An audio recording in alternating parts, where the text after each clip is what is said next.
Dear students, I welcome you all in the 10 plus 2 history classes. As you all know very well that we are doing chapter 1 bricks, beads and bones, and today's theme is the end of the civilization. कि Harappan civilisation का जो अंत है वो किस प्रकार हुआ, कौन कौन सी थियरीज जो हैं इस कंटेक्स्ट में संदर्भ में दी गई हैं. By 1800 BCE approximately 1800 before Christ इस साक्ष्य मिलते हैं, हमको एविडेंस मिलते हैं कि चोलिस्तान जैसे क्षेत्रों में जो मैच्योर हड़प्पन साइट्स थी दे हैड बीन अबेंडेंड, उनका त्याग कर दिया गया था. मैच्योर मीन्स यहाँ पे विकसित जो हड़प्पन बस्तियां थी उनका त्याग कर दिया गया था.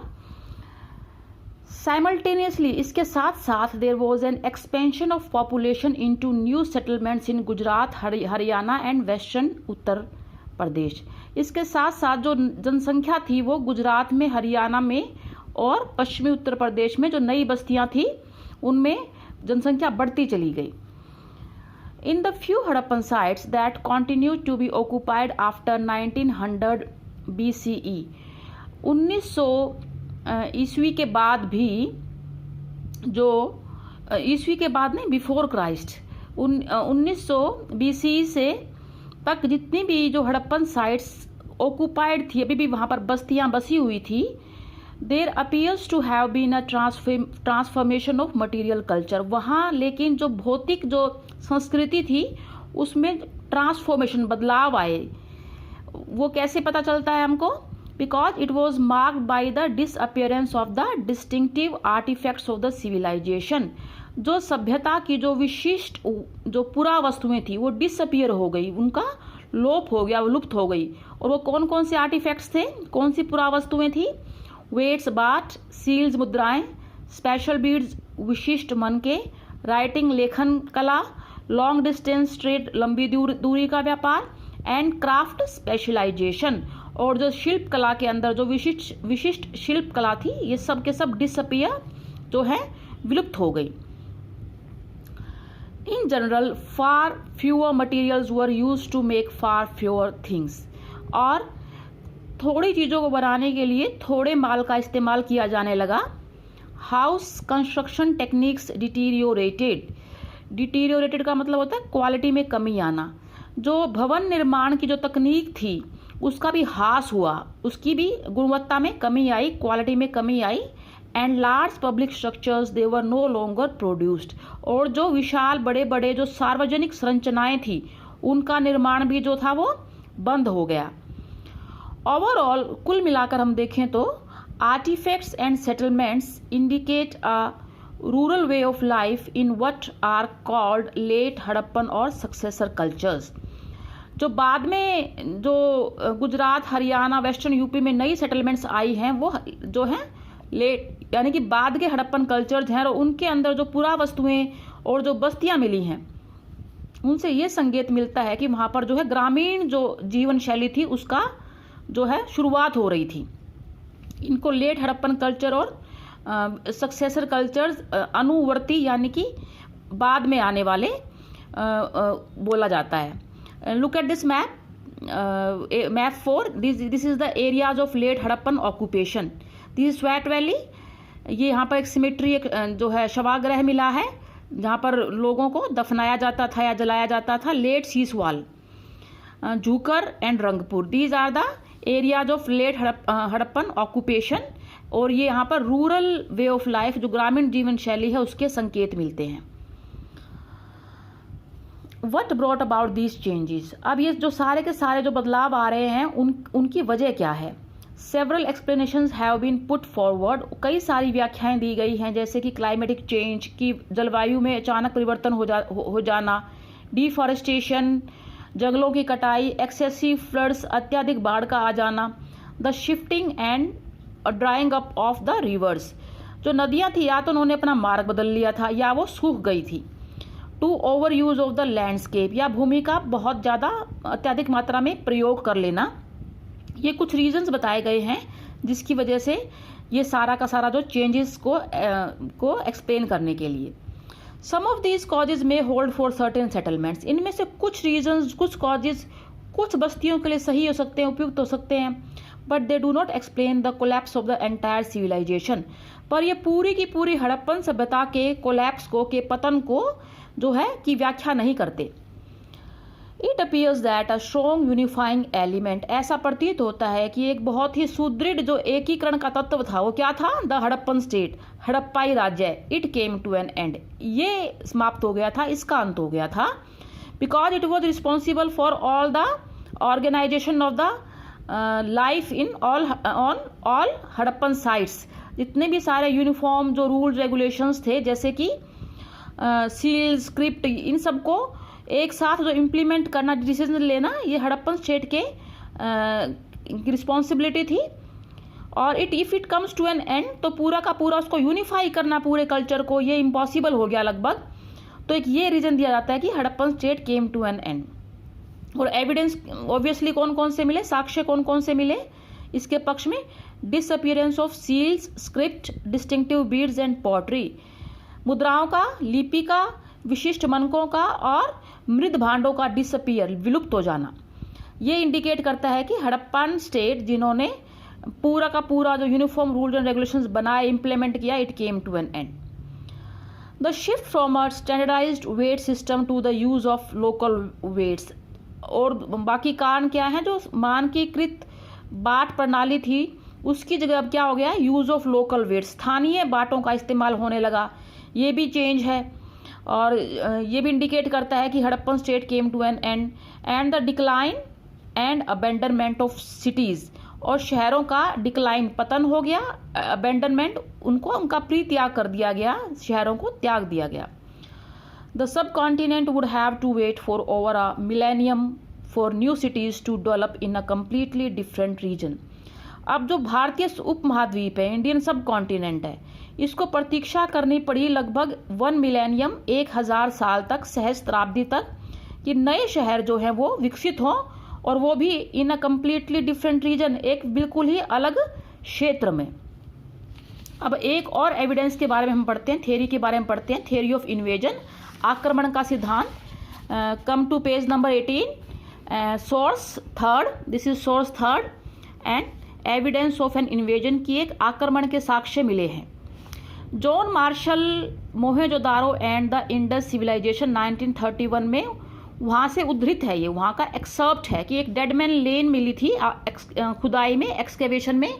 ये क्या है, एक नैरो एली है, तंग गली है, जहाँ पर parts of a skull, upper arm of an adult, few fragments of tiny skull, ये सब बोन्स रिमेन्स मिले हैं। और ये बड़ा अजीब सा है कि इनको जैसे कि मार दिया गया हो, इस तरीके से नेचुरल डेथ नहीं लगती है। लेन का नाम जो है डेडमैन लेन, मृतकों की गली पड़ दी, मतलब पड़ गया। ये जॉन मार्शल ने के जो है एक्सट्रैक्ट है। और जॉन मार्शल ने सेम 1925 में मोहेंजोदारो के अंदर भी 16 स्केलेटन्स मिले हैं लोगों के, 16 स्केलेटन, और वो आभूषण पहने हुए हैं at the time of their death. तो एक साथ इतने 16 स्केलेटन मिलना, तो भी जॉन मार्शल कहते हैं कि इन सबको दे हैव बीन किल्ड, इन सबको मार दिया गया एक साथ।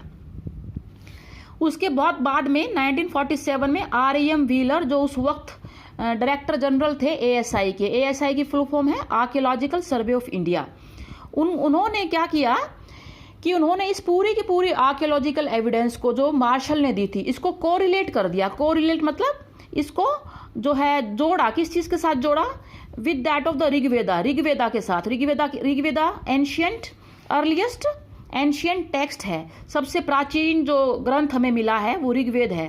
तो ये सारी की सारी फाइंडिंग्स जो हैं R.E.M. व्हीलर ऋग्वेद के साथ जोड़ते हैं, कोरिलेट करते हैं, और ये कहते हैं कि ऋग्वेद में पुर शब्द का जिक्र है। पुर का मतलब है प्राचीर, रैम्पर्ट, फोर्ट, किला, स्ट्रॉन्ग होल्ड, या कोई गढ़, बहुत ही स्ट्रॉन्ग किला बोलते हैं। और एक वॉर गॉड, एक युद्ध के देवता का जिक्र है जिसको इंद्र कहते हैं, वो आर्यन वॉर गॉड है, आर्यों का युद्ध का देवता है। अब आर्य कौन थे ये आप नेक्स्ट चैप्टर्स में पढ़ेंगे। वो हड़प्पन सिविलाइजेशन के बाद वैदिक सिविलाइजेशन आती है, जिसका कोई आर्कियोलॉजिकल एविडेंस तो हमको मिलता नहीं है, वो केवल हमें टेक्स्ट मिलते हैं, किताबें मिलती हैं, ऋग्वेदा, ये सब, इनके जरिए आर्यों के बारे में पता चलता है। इंद्र एक आर्यन गॉड है जिसने जिसको पुरंदर भी कहते हैं, फॉर डिस्ट्रॉयर, की गढ़ों का नाश, किलों का नाश करता है। अब ये जो फोर्ट्स थे ये कहाँ थे? सिटाडेल्स।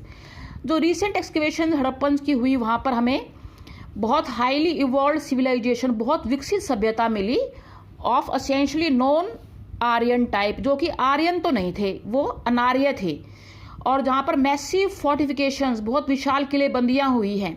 ये सीटाडेल की बात कर रहे हैं, जो सीटाडेल के चारों तरफ जो था फोर्टिफिकेशंस, ऊंची ऊंची दीवारें बनाई गई थी, उसकी बात कर रहे हैं कि वो दुर्ग हो सकते हैं अकॉर्डिंग टू द ऋग्वेद। और जो इंद्र है वो क्या है? पुरंदर है वो फॉर डिस्ट्रॉयर, यानी कि इंद्र आर्यों का गॉड है, यानी कि आर्यन जाए और उन्होंने इन सीटाडेल्स पर जो है आक्रमण किया, दे डिस्ट्रॉयड देम। तो ये व्हीलर जो है वो इस पूरी जो ये डिस्ट्रक्शन है, पूरा जो ये किलिंग है लोगों की, इस चीज से ऋग्वेदा से जोड़ रहे हैं। अब फर्दर क्या कहते हैं व्हीलर कि it is not a mere chance, ये केवल एक संयोग की बात नहीं है कि in the later period, at a late period of Mohenjodaro के बाद के काल में, परवर्ती काल में, मेन, वीमेन एंड चिल्ड्रन, आदमी, औरतें, बच्चे, they appear to have been massacred there. Massacred मतलब जनसंहार, बड़ी मात्रा में लोगों को मार देना, तो वहां पर इनका जनसंहार मिला है। जो सर्कमस्टांशियल एविडेंस, जो पारिस्थितिक जो साक्ष्य मिले हैं, ये हम दोनों पढ़ते हैं, इसमें सारा दोष किसका है? इंद्र का। इंद्र स्टैंड्स अक्यूज्ड, कि इंद्र कौन था? आर्यों का गॉड। मतलब ये एक आर्यन इन्वेजन की तरफ, कि आर्यों ने हड़प्पन्स पर उनको इन्वेड किया, उन पर आक्रमण किया, ये थ्योरी यहाँ पर उभर कर सामने आती है। बट इस चीज़ को भी जो है फर्दर एक दूसरे आर्कियोलॉजिस्ट ने जो है चैलेंज किया। उनका नाम था जॉर्ज डेल्स। जॉर्ज डेल्स ने कहा कि ये जो 16 स्केलेटन्स की बात की जा रही है ना, they do not belong to the same period, कि वो एक ही काल से बिलोंग नहीं करते हैं। Couple of them definitely seem to indicate a slaughter. Slaughter का मतलब अगेन हत्याकांड, कि हो सकता है कि उनमें से कुछ का हत्याकांड हुआ हो, ऐसा लगता है। और बट जो हड्डियां मिली हैं, suggesting burial of the sloppiest and irreverent nature, जो बिल्कुल ही ऐसा फेंक दिया गया हो, जैसे उनको बिल्कुल ही जिनका अनादर कर दिया गया हो मारते वक्त। पर ऐसा कोई डिस्ट्रक्शन लेवल नहीं मिला covering the latest period of the city, की जो बाद के ये जो मोहनजोदारो में जो ये इनका मैसेक्रे हुआ है, इसका एविडेंस नहीं मिला है अकॉर्डिंग टू जॉर्ज डेल्स। कोई एक्सटेंसिव बर्निंग के साइन नहीं मिले हैं कि बड़े पैमाने पर जला दिया गया होगा। वॉरियर्स की कोई बॉडी नहीं मिली, योद्धाओं की जो आपस में लड़ रहे थे, जो आर्मर, जिन्होंने जो है आर्मर होता है बेटा वो कवच पहना हो, कोई कवच के अवशेष या वेपन्स ऑफ वॉर, अगर आपस में लड़ाई हो रही है, इन्वेजन हो रहा है, आक्रमण हो रहा है, तो उस वॉर के वेपन्स के एविडेंस नहीं मिले हैं, गवाही नहीं मिली है, साक्ष्य नहीं मिले हैं। तो सीटाडेल जो है वो बेशक मिला है, द ओनली फोर्टिफाइड पार्ट, लेकिन सीटाडेल में फाइनल डिफेंस भी अंत में अपने आप को डिफेंड तो करेंगे ना। वो अगर आर्यन इन्वेड कर आक्रमण कर रहे हैं तो उस डिफेंस के फाइनल अपने आप को सुरक्षा करने के आप जवाब दे रहे हैं उनको, उस डिफेंस के कोई एविडेंस नहीं मिले हैं, ये जॉर्ज डेल्स ने कहा है। एज यू कैन सी, आप देख सकते हैं कि ये अगर ये डाटा जो हम को री एग्जामिन किया है, जॉर्ज डेल्स ने इस सारे डाटा को, पूरे डाटा को क्या किया, दोबारा से निरीक्षण किया है। It can sometimes lead to a reversal of earlier interpretation. पहले की जो इंटरप्रिटेशंस थी, पहले की जो व्याख्याएं थी, उनका रिवर्सल मतलब उसको बिल्कुल पलट दिया है। और ऐसा अक्सर होता है कि डाटा को बार बार री इंटरप्रेट किया जाता है। नीचे डिस्कस किया है what are the similarities and differences between the maps 1, 2 and 4। आप ये मैप 1, 2 एंड 4 स्टडी करेंगे और देखेंगे कि इनमें क्या डिफरेंसेस हैं। पहले कहाँ कहाँ हड़प्पन साइट्स थी, मैप 2 में कहाँ कहाँ हैं और वो किस तरह की हैं, मैच्योर हैं, अर्लियर हैं, मैप 4 में कहाँ कहाँ हैं। तो look at these 3 maps and what are the similarity and differences between these maps, try to find out. So today we have covered the topic end of the civilization, causes क्या थे Harappan civilization के अंत के। So read the topic again, find out the meaning of difficult words, and I am giving you certain questions on the basis of what we have studied today. Try attempting the assignment.